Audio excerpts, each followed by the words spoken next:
When Bethesda announced The Elder Scrolls Blades at E3 2018, Todd Howard said that the inspiration for the game came to him because he wanted to be able to do some dungeon crawling on the go, and there weren't very many good mobile options on the market that would allow him to do that.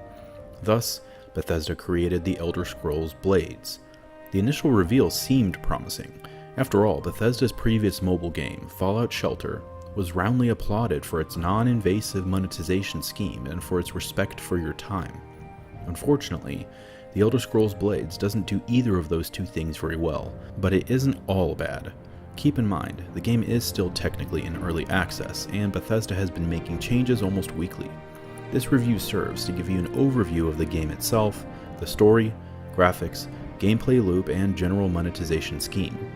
Regardless of a few tweaks here or there, I doubt that these core components of the game will change much from here on out. If they do, hey, I get to do another review. So we will cover graphics first. Simply put, for a mobile game, Blades looks gorgeous. The character models look decidedly wooden and Skyrim-like, but the environments are quite detailed and there is good visual variety between the different types of areas you will explore. These are generally an outside wooded area, a castle or keep, a crypt, and caverns. Each area looks different from the last, and you'll be spending the vast majority of your time in them. The other area of the game is the town, and this is where you will be upgrading your gear, brewing potions, and rebuilding dwellings, houses, shops, and the entire fortification of the town. Overall, Blades is one of the best looking mobile games I have ever played. That said, I can't help but think of the places we have visited in this series that are not present here. For example, there's not any Dwemer ruins to explore. That could be an additional visually distinct area that Bethesda could have added. Also, in addition to the forested area, they could have added other areas outside to explore, like a coastline or canyons or something like that. The visual repetition gets old quickly, despite how good the game does look and how different each area is from the others. Combat in Blades is interesting in that it is actually more nuanced than what you found in Skyrim. There is actual strategy involved, and it involves timing your attacks just right, blocking at the correct time, using spells and abilities, creating combos, using potions, and later on, ensuring that you have the right weapons and spells to defeat enemies who are vulnerable to certain elements. For example, trolls are extremely vulnerable to fire attacks, so using a fire spell and a sword that also deals out fire damage is the way to go. Other enemies are resistant to fire damage, so your fire sword will deal far less damage. This doesn't make much of a difference early in the game, but later on you really need to take this into account as you'll find yourself on longer quests, running out of potions as enemies deal more damage and also take more damage. Timing of attacks is of the utmost importance. A circle on screen will indicate how close you are to a perfect hit, and those perfect hits deal an incredible amount of damage. Still, they are sometimes hard to pull off due to the performance of the game, though I will cover that in a little bit. Overall, combat is engaging, though enemy variety is pretty limited. You certainly need to be an active participant, otherwise you'll end up dead pretty quickly. And sadly, there is no archery in this game. Linked to the combat is the leveling system. Completing quests and defeating enemies earns you experience points. Just like Skyrim, when you level up, you'll be able to use perks. However, at the time of leveling, you only have a choice of increasing your stamina or your magic, as health automatically increases. At that point, you have your character perk point available, and you can use it for abilities, perks, or spells. There are some limited skill trees for each one, but generally they are very similar, if much smaller in scope, to what you are accustomed to in Skyrim. Of course, you don't have to spend that point, and can instead bank it for use later on a perk that costs more than 1 point. As you get further into the game, leveling really starts slowing down. This is to be expected, but it really takes a long time between levels once you hit the high teens and continues to slow from there. Be ready for some grinding and waiting to get to the end of the story. And if you are grinding, you are spending a ton of time in combat, which is fine, except for the performance. This is a touchy area since every phone is different, but Blades isn't supported by a huge number of devices. I played the game on a Samsung Galaxy 8 Plus and it generally runs okay. The only time I really had issues was during combat, which is actually the worst time to have issues because you're trying to perfectly time your attacks.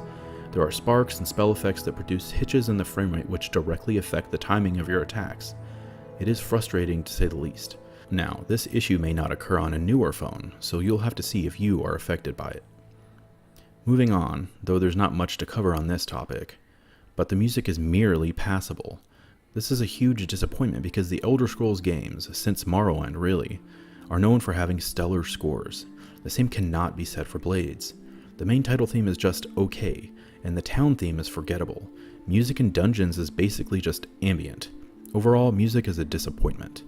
For some people, I know they won't care because they play their mobile games on mute, so this is a personal preference. Still, with subpar music and no voice acting, Blades feels like a big step back in this department for the Elder Scrolls series. The main reason I wanted to play Blades was for the story. This is, as far as we are aware, canonical, so I wanted to see where Bethesda may have potentially broken new ground in the series. Unfortunately, though there is an Elder Scroll appearance in the game, the story is localized mainly to your small town. The story is such a slow burn that if I had to guess, the vast majority of players will never come close to completing it. Progress in the story is gated by the difficulty of the quests you must undertake, and of course, being able to complete those quests is tied to your character's level. This is a long way of saying it takes forever to level up, so you can't complete the quests that require higher levels to advance the story.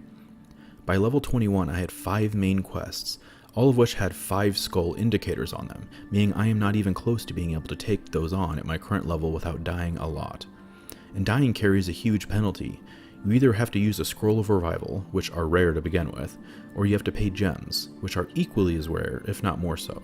The number of gems you need to pay if you die increases with your level, so dying at level 21 cost me 25 gems, which take a huge amount of accumulated time in-game to collect.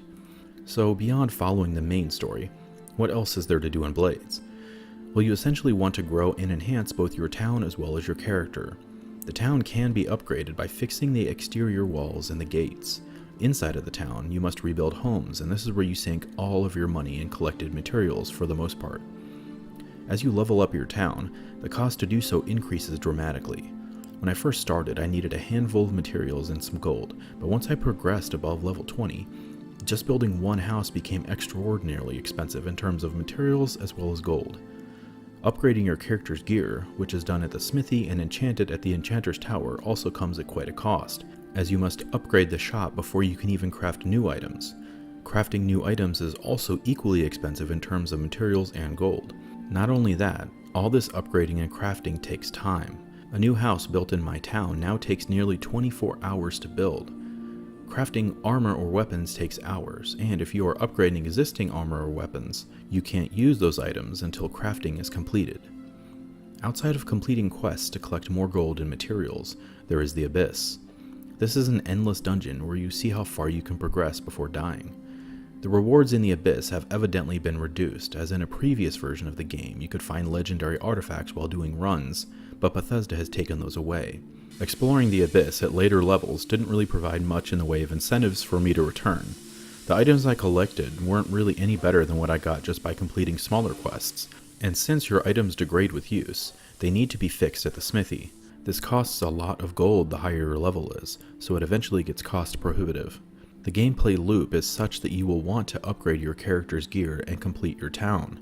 To do this, you go on jobs and quests, collect materials, and upgrade. Rinse and repeat. In short bursts, this is fun, especially seeing your town grow as you put some personal touches on it, but later, unless you're buying gems from the store to open a lot more chests, it just takes forever. So now we will talk about monetization. Since Blades is free, how does Bethesda make money? On the good side of things, there are no ads. That means no banners and no videos to watch. What Bethesda has instead is gems and wait times. You don't want to wait an hour to open that silver chest? Well, pay 12 gems and it will open immediately. Unfortunately, the game is incredibly stingy with giving out gems. The only way to acquire them is through opening chests, where you'll get anywhere from 2 to 5 on extremely rare occasions, and then equally as rare, enemies may drop a single gem. Wooden chests open in 5 seconds, silver chests will open in an hour, and gold chests will open in 6 hours. Wood and silver chests give you the same types of items, there are just fewer of them in wood chests. Gold chests are pretty good, but they are rare to acquire and of course take 6 hours to open, or 72 gems. The main issue with this is you can only open one chest at a time, so if you start the timer on a gold chest, you can't open any other chests for 6 hours. Unless you pay gems, and 72 gems is like a month's worth of gems, even if you played multiple quests every single day. Unlike Fallout Shelter, Blades does not respect your time. Bethesda is much more overtly courting your money, and it shows. Everything has a wait time, and they get to be overwhelming the further you get into the game, so you can decide to further invest even more time or start investing real money. To be transparent, I spent $10 on gems at one point around level 15 or 16. I rarely used gems, but was getting sick and tired of waiting on so many things. Now, this is just the thing that Bethesda was hoping for. It isn't all bad though. I wholeheartedly agree that Bethesda should be compensated for making a game that looks great and has some decent combat. It is just that they are so disrespectful of your time that it borders on being egregious. If I could pay $15 or $20 upfront to get a version of this game without any wait times attached to anything, I would have likely done so in order to experience the story and build my town to completion. Instead, Bethesda will likely make a lot more money getting you to buy gems at $2 or $5 a clip. Such is the way of mobile games, I guess. Adding on to the issue of not respecting the player's time is the sheer repetition of the quests and locations you'll visit. After clearing caves for the 50th time, they all look the same. You can tell each area, while looking good, is just a variation on a theme. It gets really repetitive, and all of the job quests are the same. Collect X number of items, kill X number of enemies, or free X number of townspeople. That about covers it. The main story quests will at least advance the story through dialogue, but you're still in the same areas doing the same things. It has gotten stale, at least to me. Now, to be fair, the game is still in early access, but like I said earlier, most of what I discussed are issues inherent to the game. There isn't really anything Bethesda can do to change most of them, though they could add new areas to explore, and I hope that they will. Instead, I think they'll continue tweaking wait times and gem costs to get a better balance, maybe closer to Fallout Shelter levels. They will need to if they want people to stick around. The only other component of the game still on the way is the arena, a PvP arena where you can fight other players. Who knows how Bethesda will incorporate this, or when, since you can easily pay to win here, and if there are rewards, Bethesda will need to find a way to address that issue. So if you're looking to fight other players online, that is coming at some point.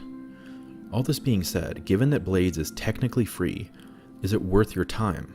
The investment you are making is in hours of your life, and what else you could be doing with your time. Blades is a game that, when you play it, requires active participation. This isn't a match 3 game where you can do a lot of viewing of ads to build up credits or whatever while you're watching TV. On that note, you are looking at dozens of hours of content in Blades that can be had without spending any money. The problem with that is that the walls to advance the story get so steep the further you get into the game that your time investment will grow exponentially in order to see it through to the end. That, or you can purchase gems. Even then, you'll blow through gems like no one's business if you use them to skip all of the waiting, and you really won't save that much time. So the question remains, is Blades worth your time? And after spending over 30 hours or so playing it up to this point, my answer to that question is no. You can play real games on the go on a Switch, and the time and money spent on that will be exponentially better served than on playing Blades. But if you like what you see and want to just give it a try, well, it is just time that you are spending. There's nothing out of pocket. Just be aware that once you do spend any kind of money, you're likely hooked, because you've not only invested your time, but you've invested money as well. That makes the game far more difficult to put down, as I can attest, and not necessarily for the right reasons. At the end of the day, you may have more free time than I do. I can mostly only play Blades at night, and then it competes with my ability to make videos for this channel, as well as for other video games that I want to play. So time is far more valuable for me at this time in my life than it was, say, 10 years ago. If you're a college student who finds yourself sitting around campus waiting for the next class to start and needs something to do during that wait, well, Blades may be a much better time investment for you. The good news is that, since it is free, you can check it out and decide for yourself. At least now you will know what you're getting into, hopefully, by having watched this review. If you enjoyed this video, please be sure to like and subscribe. Maybe click that bell icon. And as always, thank you so much for watching.